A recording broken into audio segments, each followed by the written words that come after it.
gangsta. What's the question of the day? I'm the gangsta? You're the gangsta? Well, it's got a little context.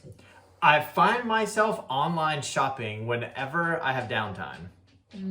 How do I stop? Man, who doesn't online shop while they have downtime? Do you? I don't know. I research products. Research products. That's what they call it these days. Yeah, that's what I call it. It's probably used for the same purpose. But I would go read reviews of a product, and if I found the one I like the best from like a top 10 list, top 10 solutions to this particular problem, then my next move, after I read the reviews of each one, I would move on to say competitors to blank, like whatever I found. Then I could get those lists, which were not limited by this article. Okay. And ultimately deciding what is the best solution for my problem. Okay. I don't know if that's online shopping, but it feels kind of like it. Okay. So you just have some pre-work before you shop. Well, I very rarely go buy the thing. I just like to know. I like to know what's the best one. Okay. What about you? Do you online shop? maybe you have a more normal online shopping procedure. I think you're dodging the question. I didn't think I was. I don't get to the buying stage very often. Yeah. Why not? Well, because once I know which one's the best, I feel satisfied.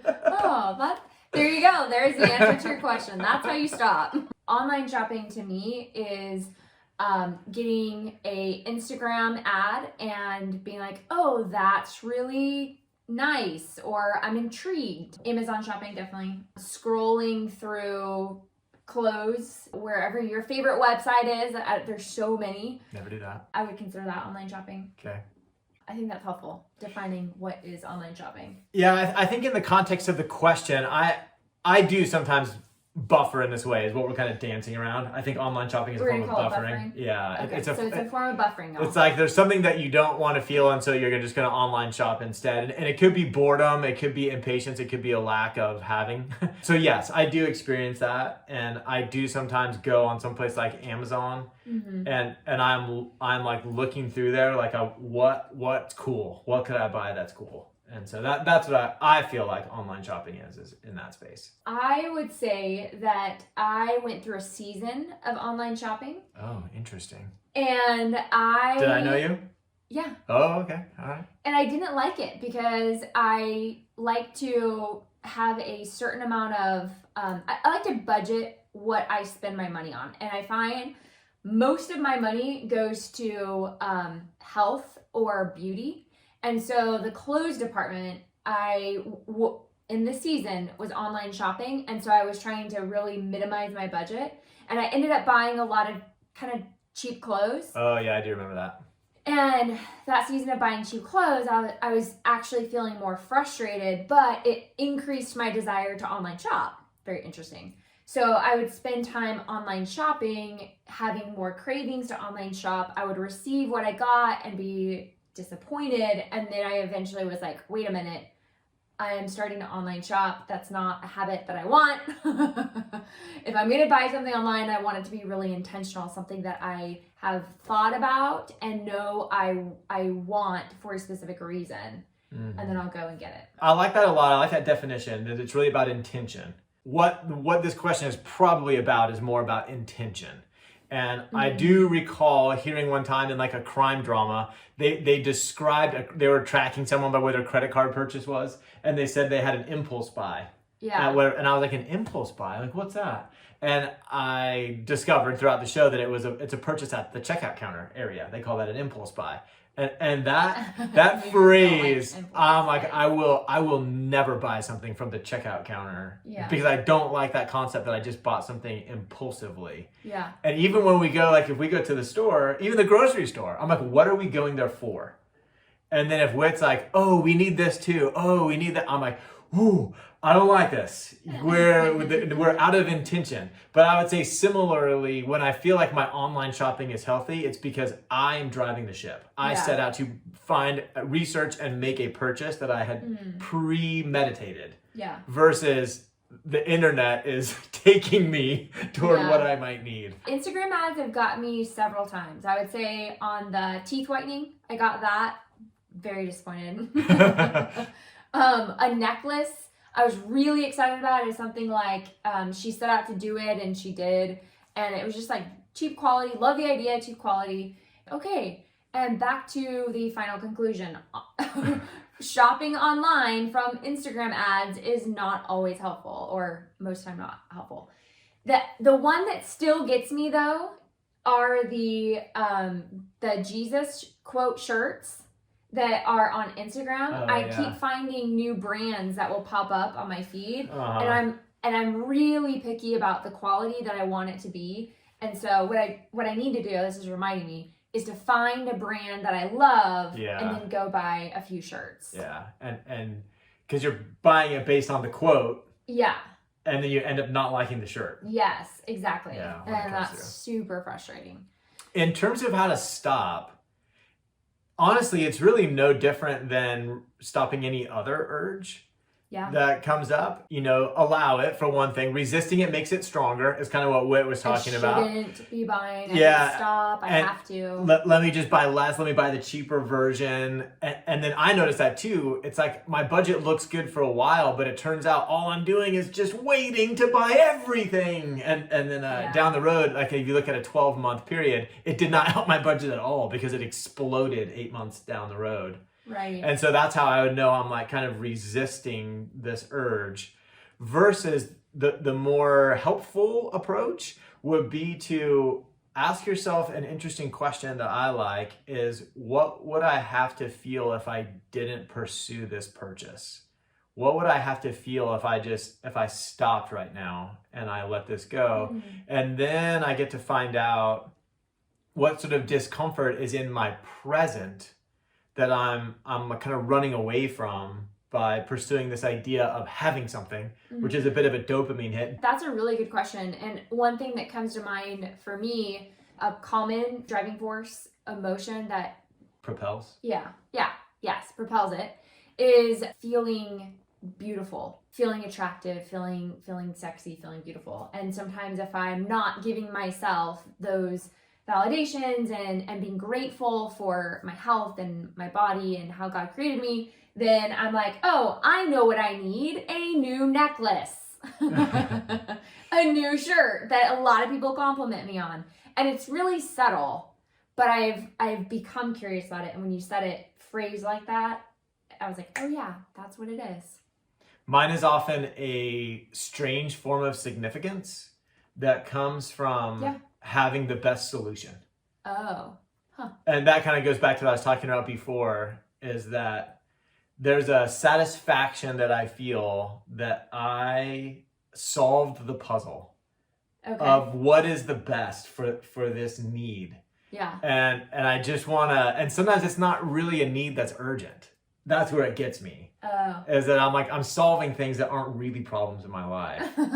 And for all you engineers out there that can relate. Yeah, exactly.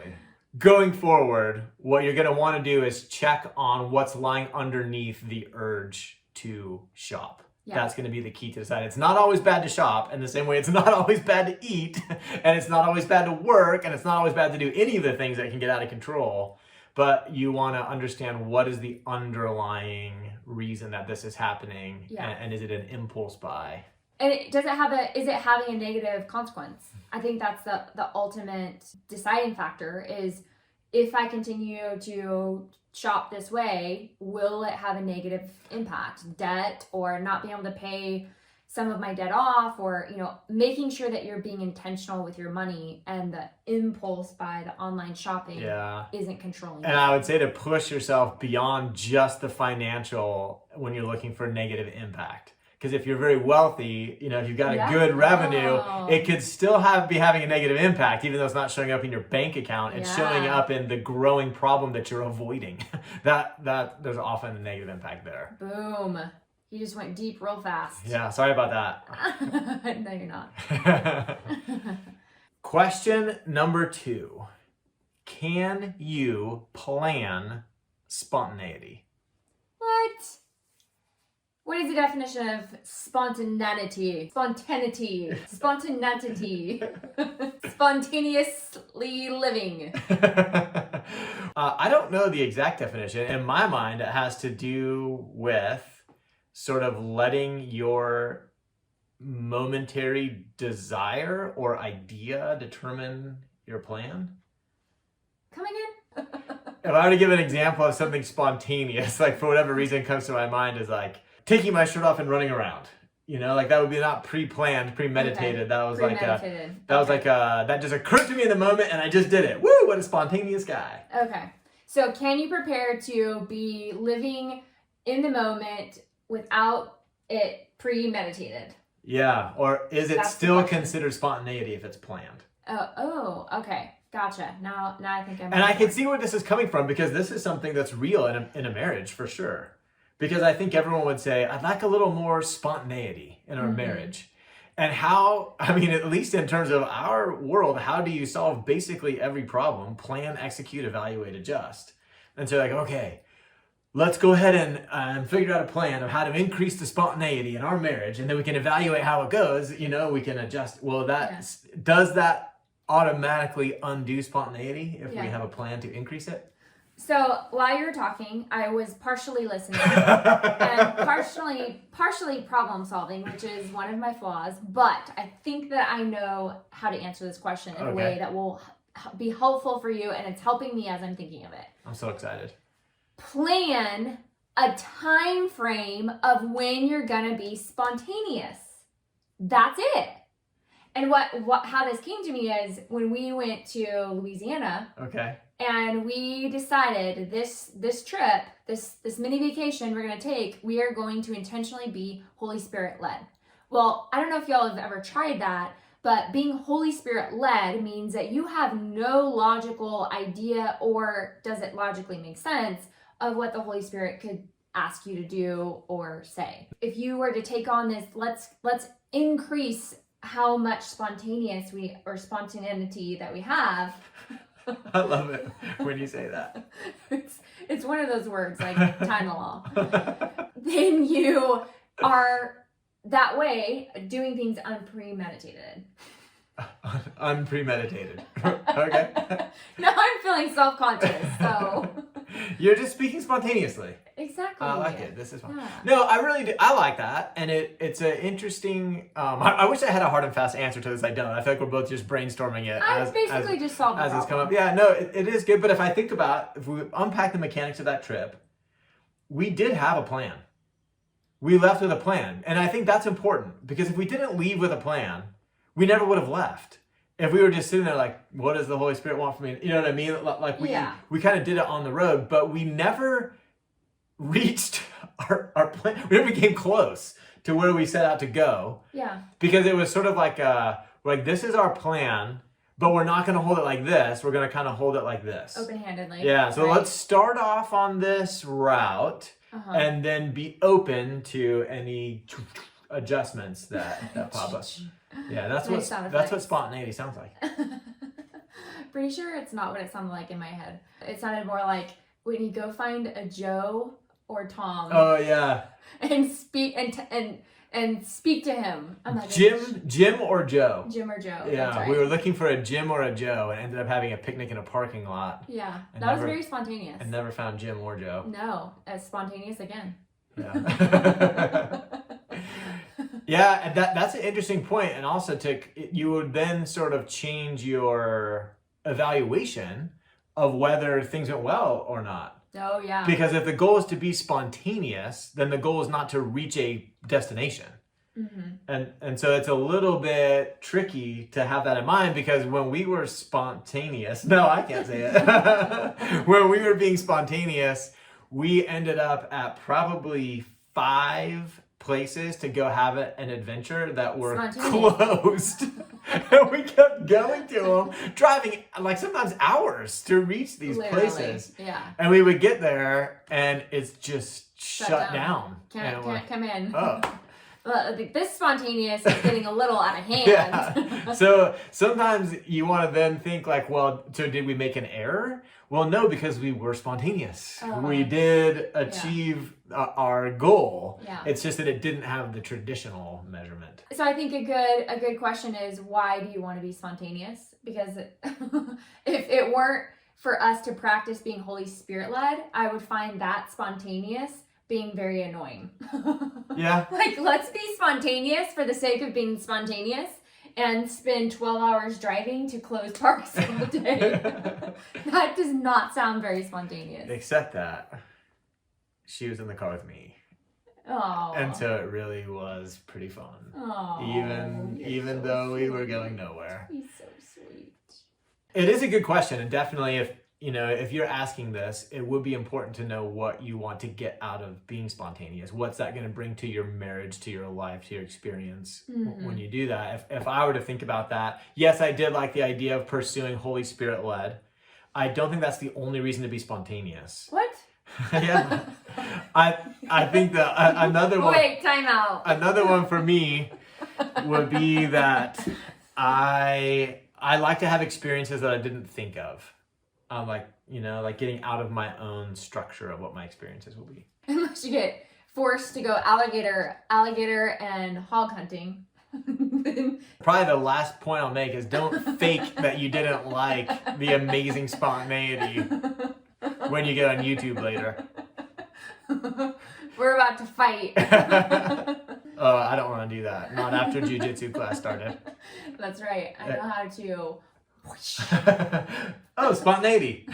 Okay, I think we answered that. So at least the best we could. I don't know if we answered that or not, but that's our best effort. I apologize if that was not satisfactory. And come back to Jake and Whit and Steadfast Life, where we keep it spontaneous. Hey, thanks for watching this episode of Ask Steadfast. Whit and I are super excited to use this avenue to sort of spread our message. And so it would mean a ton to us if you'd subscribe to this channel. Additionally, if you have any questions you'd like to see addressed in future episodes, whether serious or funny, we'd love to see those in the comments. So leave that in the comment below, and we'll see you in the next one.